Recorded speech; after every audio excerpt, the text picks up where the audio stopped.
आता बाल विकासाची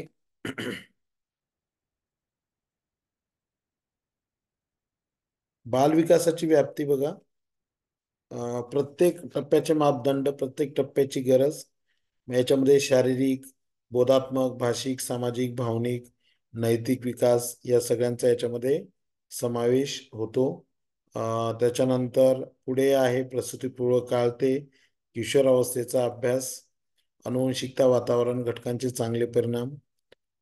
नंतर बालविकास विषयातील कारकीर्द, उच्चस्तरीय अभ्यासासाठी पाया, संशोधन, विविध कार्याची आखणी, विशेष गरजा असणारी बालके, सर्वसामान्य बालके यांच्यावर काम करणे, बालकांचा सुयोग्य विकास, बा पालकांच्या स्वतःच्या जबाबदाऱ्या पार पाडणं, बालकांना योग्य प्रकारे उद्दीपन देऊन विकासास चालना देणं, या अर्थाने हे आलेलं आहे. ओके, चला पुढे जाऊया.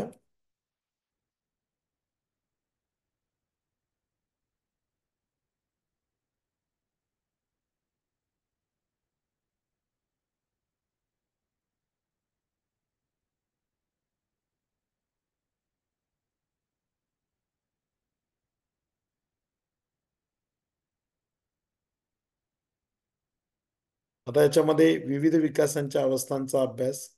याच्यामध्ये आपल्याला माहिती आहे की वेगवेगळे टप्पे पाडले गेलेले आहेत. प्रत्येक टप्प्याची, प्रत्येक भागाची वैशिष्ट्ये ही वेगवेगळी आहेत. याच्यामध्ये विविध विकासाच्या अवस्थांचा अभ्यास केला जातो. मापदंड आहेत, गरजाही आहेत. पुढील अभ्यासासाठी याचाच आपल्याला उपयोग होत असतो. आता पुढे दिलेलं आहे. याच्यामध्ये विकासाची विविध अंगे व क्षेत्रे अभ्यासणे. विकासाची विविध क्षेत्रे यामध्ये शारीरिक, कारक, बोधात्मक, भाषा, मानसिक, सामाजिक, नैतिक, भावनिक अशी क्षेत्रे असतात. यांनाच विकासाचे पैलू आपण म्हणतो. आता सामान्य विकास आणि वर्तन यावर जर प्रकाशझोत टाकला जातो, आंतरिक संबंधांचे महत्व आपल्याला कळत असते. वाढ व विकासावर परिणाम करणाऱ्या घटकांचा अभ्यास करणं. ओके, आता हे महत्वाचे मुद्दे आपण बघूया, नंतर पुढे जाऊया. आता वाढ व विकासावर परिणाम करणारे घटक अभ्यासणं या अर्थाने महत्वाचं आहे. नंतर करिअर घडवणं. बाल विकास व मानव विकास मध्ये करिअर घडवणं एक उद्दिष्ट आहे. पालक व भावी पालक यांच्यासाठी अतिशय बालविकास उपयुक्त विषय आहे. विविध विषयांसाठी उपयुक्त विषय आहे. याच्यामध्ये मग शिक्षक असतील, समुपदेशक, सामाजिक कार्यकर्ते, आरोग्य सेवक, बाल शिक्षण तज्ञ, खेळण्यांची निर्मिती करणारा कलात्मक रचनाकार असेल, अंगणवाडी सेविका असतील, या सगळ्यांना या विषयाचं महत्व आहे. वाढ व विकास या दोन्ही वेगवेगळ्या अर्थाने संकल्पना आहेत. आता याच्यामध्ये वाढ व विकासाचा एक चार्ट आहे, तो आपल्याला बघायचा आहे. बघा इथे चार्ट दिलेला आहे, वाढ आणि विकासाचा चार्ट.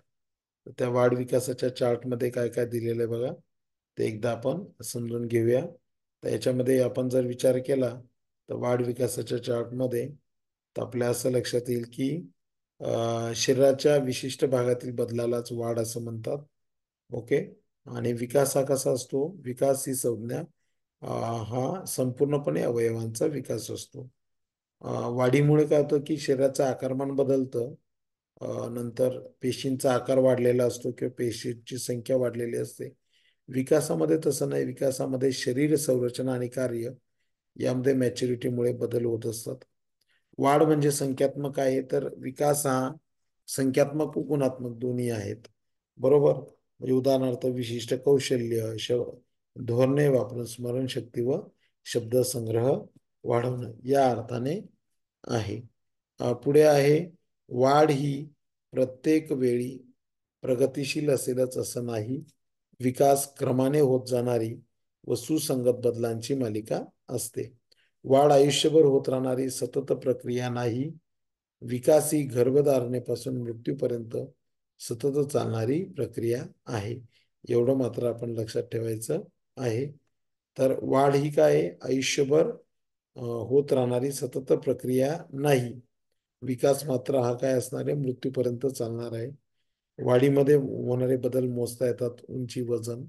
विकासामधले बदल हे सहसा मोजता येत नाही, मग ते आपल्याला वर्तनातून बघावे लागतात. वाढ झाली तरी विकास होईलच असं नाही, म्हणून वजन वाढले म्हणून कार्यशीलतेमध्ये फरक होईलच असं नाही. वाढीशिवाय विकास होऊ शकतो. उदाहरणार्थ उंची किंवा वजन यामध्ये वाढ झालेली नसते, परंतु तरी बालकाच्या वर्तनात बोधात्मक कौशल्यात्मक बदल झालेला दिसून येतो. तर विकासाचे वेगळे पैलू आहेत. त्याच्यामध्ये आहे शारीरिक विकास, फिजिकल डेव्हलपमेंट. दुसरा आहे कारक विकास, मोटर डेव्हलपमेंट. तिसरा आहे बोधात्मक विकास, कॉग्नेटिव्ह डेव्हलपमेंट. असे 3 प्रकार आहेत: शारीरिक, कारक आणि बोधात्मक विकास. आता दिलेले बघा विकासाची अंगे आणि क्षेत्र पैलू. आता याच्यामध्ये तुम्हाला एक चार्ट दिलेला आहे. तिथे दिलेला आहे बघा. कारक विकासमध्ये काय काय होतं? स्नायूंचा विकास होतो, स्थूल व सूक्ष्म स्नायू विकास घडून येतो, शारीरिक हालचाली होतात. त्याच्यानंतर दुसरं आहे कारक कौशल्य शिकण्याचे आदर्श वय म्हणजे बालकाचं बाल्यावस्था.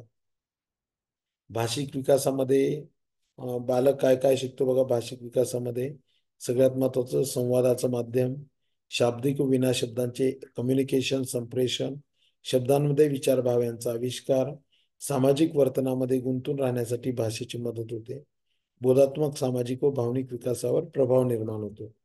शारीरिक विकासामध्ये शरीर अवयवाचा विकास होतो, शारीरिक संस्थांचा विकास होतो, कार्य घडून येतं. शारीरिक विकासाला व व्यक्तिगणिक भिन्न असते शारीरिक विकासाची गती. नंतर आहे बोधात्मक विकास. तर बालकाचा बोधात्मक विकास होतो, मानसिक प्रक्रिया, क्षमताचा विकास. मग त्याच्यामध्ये अवधान, स्मरण, संकल्पना निर्मिती, समस्या निराकरण हा बोधात्मक विकास होतो. नैतिक विकासामध्ये मोरल डेव्हलपमेंटमध्ये काय होतं की समाजाच्या अपेक्षांनुसार वर्तन करणं, समाज मान्य वर्तन शिकणं, सामाजिक भूमिका, सामाजिक दृष्टिकोन समजून घेणं.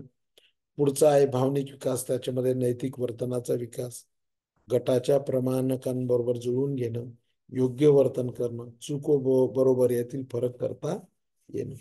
सामाजिक विकासामध्ये आपण जर विचार केला तर सामाजिक विकासामध्ये काय होतं की भावनांचा विकास होतो, सकारात्मक नकारात्मक भावनांचा समावेश होतो, वैयक्तिक व सामाजिक समायोजनाबरोबर परिणाम होतो, भावनांचा आविष्कार, भावनांचे व्यवस्थापन, या सगळ्या सामाजिक बाबी. म्हणजे इथे विकासाची ही वेगवेगळी पैलू आहेत. शारीरिक विकास, कारक विकास, भाषिक विकास, सामाजिक विकास, भावनिक विकास, नैतिक विकास आणि बोधात्मक विकास. भाषा हे काय विकास आहे? भाषा हे संप्रेषणाचे माध्यम आहे. आपले विचार, मनातील भाव शब्द रूपात प्रकट करण्यासाठी भाषेची मदत होते. संप्रेषणाची, कम्युनिकेशनची वेगवेगळी रूपं आहेत. याच्यामध्ये आपण जर विचार केला तर शाब्दिक, अशाब्दिक, श्रवण, बोलणे, लेखन, खुणा, आविष्कार, हातवारे, खानाखुणा. तर भाषेमुळे मुलांना सामाजिक कृतींमध्ये सहभागी होता येते. तर भाषा विकासाचा बोधात्मक, सामाजिक आणि भावनिक विकासावर परिणाम होत असतो. दुसरा आहे भावनिक विकास. भावनांचा विकास म्हणजे भावनिक विकास, वैयक्तिक आयुष्य, सामाजिक आयुष्य, सामाजिक संयोजनावर परिणाम होतो. भावनिक विकासाचा अभ्यास करणं महत्वाचं असतं, कारण माणसाच्या जीवनाचा हा सर्वात महत्वाचा पैलू आहे. यामध्ये सकारात्मक व नकारात्मक भावना निर्माण होऊ शकते, टाळता येत नाही. सामाजिक विकासामध्ये समाजाच्या अपेक्षांनुसार वर्तन करण्याची क्षमता प्राप्त होणे म्हणजे सामाजिक, याच प्रक्रियेला सामाजिकरण म्हणतात. सामाजिक होणे यामध्ये समाज मान्य वर्तन करणे, भूमिका स्वीकारणे, दृष्टिकोन निर्माण होणे या 3 प्रक्रियांचा समावेश आहे. प्रत्येक सामाजिक गटाची स्वतःची अशी वर्तनाची परिमाणे ठरलेली असतात. त्या सामाजिक गटाच्या सदस्यांसाठी ती लागू असतात. बालकालाही परिणामी शिकून त्यातून वर्तन करावे लागते. सामाजिक संबंध कसे निर्माण करावे, घराबाहेर लोकांशी कसे जुळून घ्यावे, विशेषतः समवयस्क बालकांशी कसे बरीच सामाजिक कौशल्य बालके आत्मसात करता येतात, जी कौशल्य त्यांच्या सामाजिक विकासाच्या पाया असतात. नंतर आहे नैतिक विकास, मोरल डेव्हलपमेंट. आता मोरल डेव्हलपमेंटमध्ये नैतिक वर्तन विकास, नैतिक संकल्पना विकास अशा 2 भिन्न परंतु एकमेकांशी निगडित अवस्थांचा नैतिक विकासामध्ये समावेश होतो. गटाच्या वर्तन परिमाणांशी जुळवून घेऊन वर्तन म्हणजे नैतिक विकास. योग्य वर्तन शिकणं आणि हळूहळू योग्य व अयोग्य वर्तनातला फरक शिकत जाणं ही जाणीवपूर्वक नैतिक विकासामध्ये घडून येतं. ओके, तर आकृतीमधील खालील गोलामध्ये वेगवेगळी अंग दिलेली ती लिहा. प्रत्येकी 2 उदाहरणं द्या. विकासाची अंगे क्षेत्र दिलेली आहेत. विकासाच्या अवस्था व त्यांची वैशिष्ट्ये जर आपण बघायची ठरवली तर मानवी जीवन 8 उपअवस्थांमध्ये विभागलेलं आहे. तर मानवी जीवनाला 8 उपअवस्था आहेत. प्रत्येक अवस्थेमध्ये विशिष्ट विकास होतो आणि वर्तन वैशिष्ट्ये दिसतात. उपअवस्थांमध्ये जीवनचक्र विभागताना शारीरिक वय हा निकष लावण्यात येतो. या विभागणीमुळे प्रत्येक अवस्थेतील वाढ व विकासाचा अभ्यास करणं सोपं जातं. पुढे मानवी जीवनाच्या अवस्था पुढे दिलेल्या आहेत. प्रसूतीपूर्व अवस्था गर्भधारणा ते जन्म मानवी आयुष्याची ती पहिली पायरी आहे. या अवस्थेचे वैशिष्ट्यपूर्ण म्हणजे गर्भाची अत्यंत जलद गतीने वाढ होते.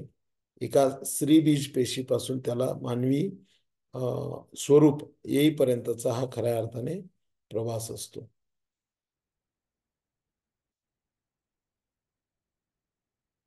पुढे आहे अर्भका अवस्था व शैशवावस्था. जन्म ते 2 वर्षे, 0 ते 2 वर्ष अर्भका अवस्था, शैशवावस्था. इन्फॅन्सी अँड टॉडलरहुड. अर्भक अवस्थामध्ये जन्मजात अवस्था, अर्भका अवस्था 15 दिवस ते 18 महिने, शैशवावस्था 18 ते 24 महिने, टॉडल बोर्ड अशा उप अवस्थांमध्ये विभागली जाते. नवजीत नवजात अवस्थेचे वैशिष्ट्य म्हणजे बालकाला करावे लागणारे समायोजन, त्यांची असहाय्यता. अर्भकावस्थेत स्वतंत्रपणे वाटचाल सुरू होते. विविध कौशल्य आत्मसात केली जातात आणि शैशवावस्थेकडे जाताना चालणे, बोलणे आणि इतर बरीच कौशल्य आत्मसात केली जातात. हा झाला अर्भका अवस्था व शैशवावस्थेचा भाग. नंतर आहे त्याच्यामध्ये बाल्य अवस्था आहे 2 ते 12 वर्ष. त्याच्यामध्ये आहे 2 ते 6 वर्षामध्ये अर्ली चाइल्डहुड. 2 ते 6 वर्षापर्यंतचा वय अगोदरच्या अवस्थेत बालक स्वकेंद्रीय असते. आता ते खूप स्वतंत्र झाले आहेत. क्रियाशील, उत्साही, जिज्ञासू, शोधवृत्ती दर्शवणारे, प्रयोगातील असे या अवस्थेतलाच पूर्वशालेय अवस्था असे म्हणतात. या अवस्थेनंतर बालक औपचारिक शाळेत जाण्यास तयार होत आहे.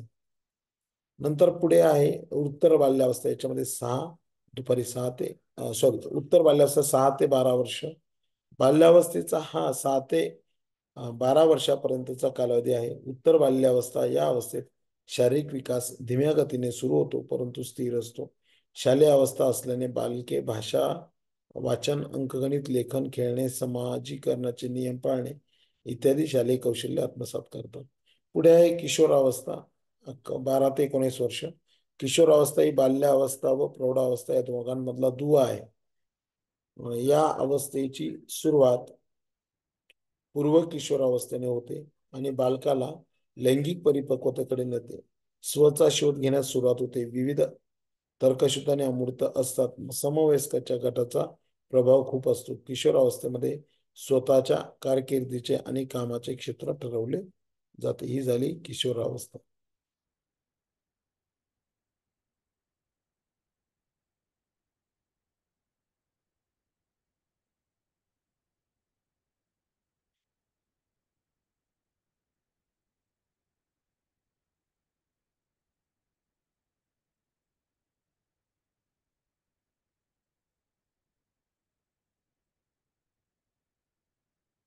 पुढे आहे तारुण्यावस्था, पूर्व प्रौढावस्था 20 ते 40 वर्ष.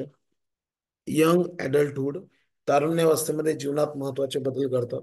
निवडलेल्या कारकीर्द क्षेत्रात स्थिरावणे, कुटुंब निर्मिती, सामाजिक आयुष्य ही दीर्घकालीन ध्येय याच्यामध्ये असतात.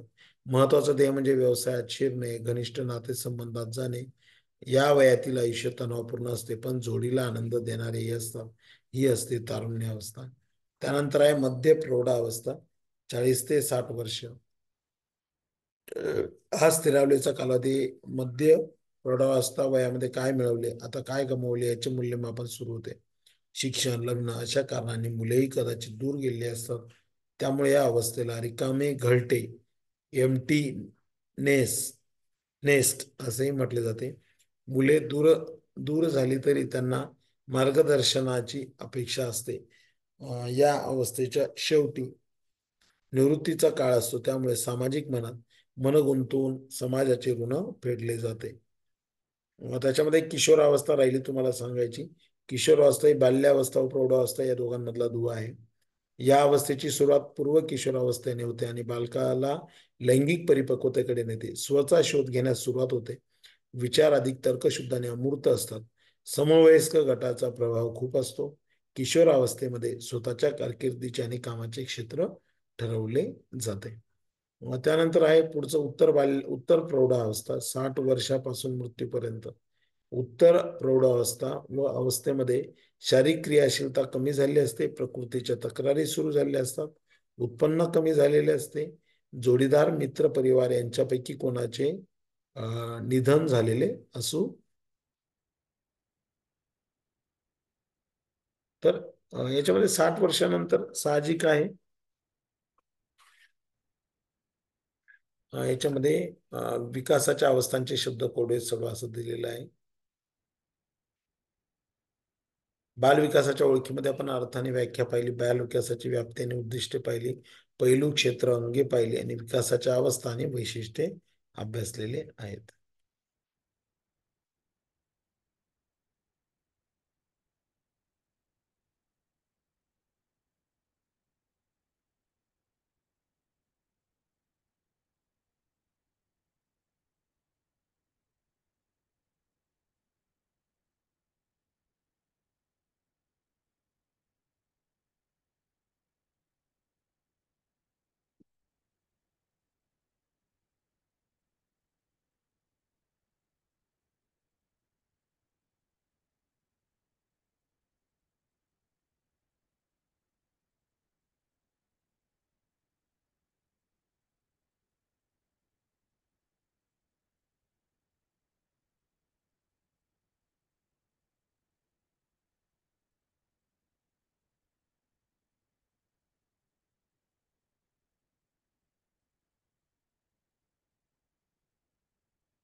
बघा, विकासाच्या निरनिराळ्या अंगांमध्ये परस्पर संबंध असतो.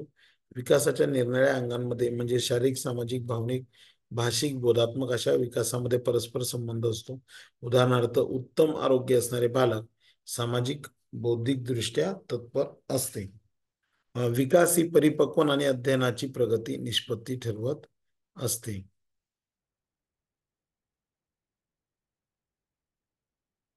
याच्यामध्ये विकास, परिपक्वन व अध्ययनाची निष्पत्ती. परिपक्वन मॅच्युरिटी म्हणजे काय? परिपक्वन म्हणजे जन्मता प्राप्त गुणधर्माची नैसर्गिकरित्या होणारी वाढ. विशिष्ट वयानुसार व क्षमतांमध्ये वाढ दिसून येते. याच्यामध्ये अध्ययन काय आहे? अनुभव व सरावामुळे वर्तनात घडून येणाऱ्या कायमस्वरूपी बदल म्हणजे अध्ययन होय. सराव व प्रयत्नाचा अध्ययनावर परिणाम होतो. अनुशाने प्राप्त क्षमतांचा विकास अध्ययनावर घडून येतो. सराव, अनुकरण, अभिसंधानातूनच अध्ययन घडून येतं. परिपक्वन व अध्ययन यातील परस्पर संबंध. बालकाचं परिपक्वन आणि अध्ययनाचा सर्वांगीण विकास प्रभाव दिसून येतो. परिपक्वन या शब्दाचा प्रक्रियेचा उपयोग करून अध्ययन प्रक्रिया सुरळीतपणे पार पाडण्यासाठी आवश्यक परिपक्वता प्राप्त झाली असेल तरच अध्ययन परिणामकारक होते. उदाहरणार्थ, चालणे, बोलणे शिकण्यासाठी शारीरिक परिपक्वन घडून येणं, योग्य सराव मिळणं आवश्यक आहे. आता यापुढे जातीविशिष्ट कार्य काय आहेत? फायलोजेनेटिक फंक्शन, सरकणे, रांगणे, बसणे, चालणे ही अतिविशिष्ट कार्य आहेत. ही कार्य परिपक्वतेनुसार विशिष्ट वयात आपोआप विकसित होतात. त्यांना प्रशिक्षणाची गरज नसते.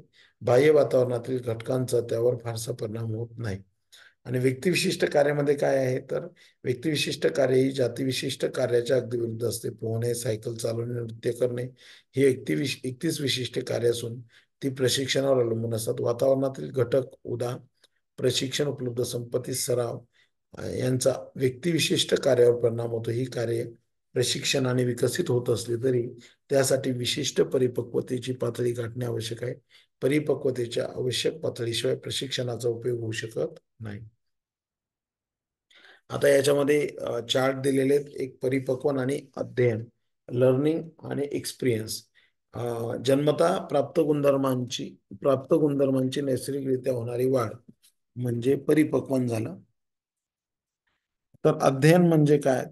अनुभव व सरावामुळे वर्तनात घडून येणारे बदल म्हणजे अध्ययन होय.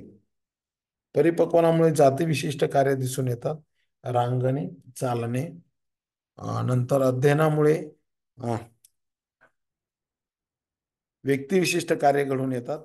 उदाहरणार्थ पोहणं असेल, सायकल चालवणं असेल, हा भाग या या पद्धतीने येतो. त्यानंतर पुढे आहे परिपक्वनाचा अभाव असेल व अध्ययनात सुकर वातावरण प्राप्त झाले तरी विशिष्ट पातळीच्या पलीकडे विकास होत नाही. अध्ययन का घडून येत नाही? तर दारिद्र्यामुळे संधीचा अभाव, पालकांचा नकार, त्यामुळे अनुवंशिक क्षमतांचा विकास होत नाही. बाकी कृती दिलेल्या आहेत. वाढ व विकासावर परिणाम करणारे घटक कोणते आहेत? तर कोणकोणते घटक परिणाम करतात बघा वाढ व विकासावर परिणाम करणारे घटक? अनुवंशिकता आहे, परिपक्वन अध्ययन आहे, वातावरण आहे, अंतःस्रावी ग्रंथी आहेत, आहार आहे, आजार आहे, शारीरिक दोष आहे, विश्रांती, व्यायाम आहे आणि संस्कृती आहे. तर वाढ आणि विकासावर हे सगळे घटक परिणाम करत असतात.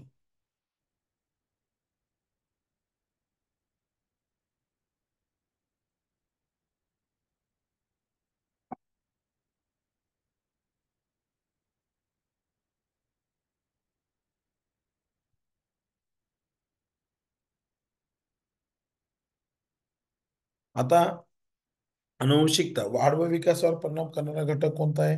तर अनुवंशिकता. गर्भधारणा जेव्हा होते आई वडिलांकडून जी गुणवैशिष्ट्ये संक्रमित होतात त्याला आपण अनुवंशिकता असं संबोधत असतो. ओके. त्यात रंग, केस, डोळे, उंची, आरोग्य, बुद्धी, स्वभाव ही गुणवैशिष्ट्ये दिसून येतात. आता रंगसूत्रे आणि वंशाणू, क्रोमोझोम्स आणि जीन्स याच्यावर कसा परिणाम होतो ते सुद्धा आपण बघूया. त्याच्यामध्ये स्त्रीमधील अंडपेशी व पुरुषातील शुक्रपेशी यांच्यामध्ये रंगसूत्रांच्या 23 जोड्या असतात. रंगसूत्रांची रचना तंतूसारखी असते. यामध्ये डीएनए असतात. डीएनए म्हणजे डीऑक्सिरायबोज न्यूक्लिक ऍसिड. 23 रंगसूत्रांपैकी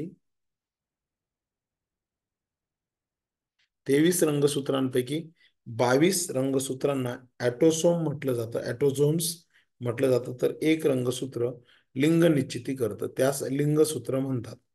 ओके. आता हे रंगसूत्र आहेत बघा, यातून वंशाणू ठरवला जातो. तर केंद्रकामध्ये या पद्धतीची रचना तयार होते आणि मग जेव्हा आई वडिलांची म्हणजे गर्भधारणा झाल्यानंतर आई वडिलांच्या संयोगातून जसं इथं दिलेले स्त्रीमधील अंडपेशी आणि पुरुषातील शुक्रपेशी, तर यांच्या मिलनातून एक रंगसूत्र तयार होतं. एक रंगसूत्र आहे जे लिंग निश्चिती करत असतं. तर वंशाणू जे आहे ते अनुवंशिकतेचे खरे गुणधर्म वाहक असतात. प्रत्येक वंशाणूची विशिष्ट जागा व कार्य असते. गर्भधारणेच्या वेळेस 23 एकेरी रंगसूत्र आईकडून, 23 एकेरी रंगसूत्रे पित्याकडून प्राप्त होतात. दोन्हींच्या एकत्रीकरणातून रंगसूत्रांच्या 23 जोड्या तयार होतात. म्हणजे 46 रंगसूत्रे व वंशाणूंचे एकत्रीकरण जन्मदात्या पालकांकडून संक्रमित होते. आता लिंग निश्चिती कशी होते? काल मी बोललो होतो. वडिलांमध्ये वाय आणि एक्स असतो, क्ष आणि य असतो. तर आईमध्ये क्ष क्ष असतो म्हणजे एक्स एक्स असतो. लक्षात ठेवा. ज्यावेळेस फलधारणा होते तर बघा, जेव्हा क्ष आणि य एकत्र येतो, पुरुषांचा क्ष आणि स्त्रीचा य एकत्र येतो तेव्हा मुलगा जन्माला येतो. आणि पुरुषांचा य आणि स्त्रीचा य, स्त्रीचा क्ष, स्त्रीमध्ये क्ष क्षच असणारे, एक्स एक्स असणारे आणि पुरुषांमध्ये एक्स अँड वाय असणारे. तर पुरुषांचा वाय आणि स्त्रीचा एक्स एकत्र आला तर मुलगा, पुरुषांचा एक्स आणि स्त्रीचा एक्स एकत्र आला तर मुलगी. तर जर पुरुषांकडील शुक्रपेशीत य रंगसूत्राचे संक्रमण झाले तर होणारे अपत्य पुल्लिंगी असेल. यावरून स्पष्ट होते की पुरुष रंगसूत्रावरून गर्भाची लिंग निश्चिती होते. म्हणून बऱ्याच ठिकाणी ज्या सामाजिक घटना करतात आपण बघतो की त्या स्त्रीला मूलबाळ होत नाही, मग त्यामध्ये तिचाच दोष आहे. तर मुळात तसं नाही. किंवा त्या मुलीला मुलगा मुलगा झाला नाही किंवा अशा जे खेका कानावर ऐकायला मिळतात, त्यावेळेस सगळ्यात महत्वाची गोष्ट लक्षात ठेवायची आहे, जन्माला येणारा मुलगा आहे की मुलगी आहे, ही लिंग निश्चिती कोण करत असतं? तर पुरुष रंगसूत्रावरून होत असते, पुरुषांवरून होत असते. त्यामुळे स्त्रियांना यात जबाबदार धरू नये. प्रबल आणि अप्रबल वंशाणू. रंगसूत्रांमध्ये वंशाणूंच्या इतर जोड्या आहेत. एक प्रबल असतो, दुसरा अप्रबल असतो. म्हणजे याच्यामध्ये साधारणपणे आपण जर एखादा प्रयोग करायचं ठरवलं आई वडिलांच्या बाबतीत, तर मग त्यांच्या डोळ्यांचा रंग आणि मुलाचा डोळ्याचा रंग, गालावरची खळी, केस, चेहऱ्याचा आकार हे मुलासारखं दिसत असेल बघा, तर हे आहे संक्रमण. पुढे आहे दर्पण. आरशासमोर उभे राहून स्वतःकडे बघा. तुम्हाला तुमच्या आईवडिलांकडून कोणत्या गोष्टी अनुवंशिकतेने प्राप्त झाल्या आहेत ते सुद्धा ओळखा, असं दिलेलं आहे. परिपक्वन आणि अध्ययन, मॅच्युरेशन अँड लर्निंग. परिपक्वन अध्ययन हे दोन्ही वाढ व विकासावर परिणाम करणारे महत्वपूर्ण घटक आहेत. दोन्ही घटक एकमेकांशी निगडीत आहेत. तर विद्यार्थ्याच्या कौशल्य संपादनाच्या बाबतीत शारीरिक व मानसिकदृष्ट्या तयार असणाऱ्या बालकांचा एक आदर्श टप्पा असतो. परिपक्वन हे कौशल्य शिकण्याची तयारी दर्शवते, तर अध्ययन कौशल्य संपादन करून दर्शवते. उदाहरणार्थ लिहिण्याची तयारी दर्शवणारे बालक मार्गदर्शन व प्रशिक्षणाद्वारे लेखन कौशल्य संपादन करू शकले. पुढे आहे वातावरण, इन्व्हायरमेंट. जन्मपूर्व वातावरण कसं आहे, आहार कसा आहे, आईची भावनिक स्थिती, मातेला होणारे आजार, संसर्ग, मादक द्रव्य, मद्यपान, गरोदर अवस्थेत मातेने सेवन केलेल्या औषधांचा प्रभाव, या सगळ्या घटकांचा परिणाम दिसून येतो जन्मपूर्वमध्ये. जन्मोत्तर वातावरणामध्ये काय होतं की आंतरक्रिया होत असतात, त्यामुळे बाह्य जगातील घटक जास्त क्रियाशील व परिणामकारक असल्याचे दिसून येते. जन्मानंतर व्यक्तीला वातावरणाकडून म्हणजे सभोवतालच्या व्यक्तींकडून मिळणारे सुखद व प्रतिसाद व्यक्तीच्या संकल्पनेवर, व्यक्तिमत्वावर, वर्तनावर, भावनिकतेवर, सामाजिक संबंधांवर दीर्घकालीन परिणाम करतात. बालकाचं घर हे कुटुंब हे पहिले व जास्त प्रभावशाली घटकांपैकी एक असतं. कुटुंबाचे वातावरण, राहणीमान, कुटुंबाचा दर्जा, आकार, आहार, आरोग्य, सेवा, संगोपनाच्या पद्धती, बालकांचे शिक्षण आणि बालकांबाबत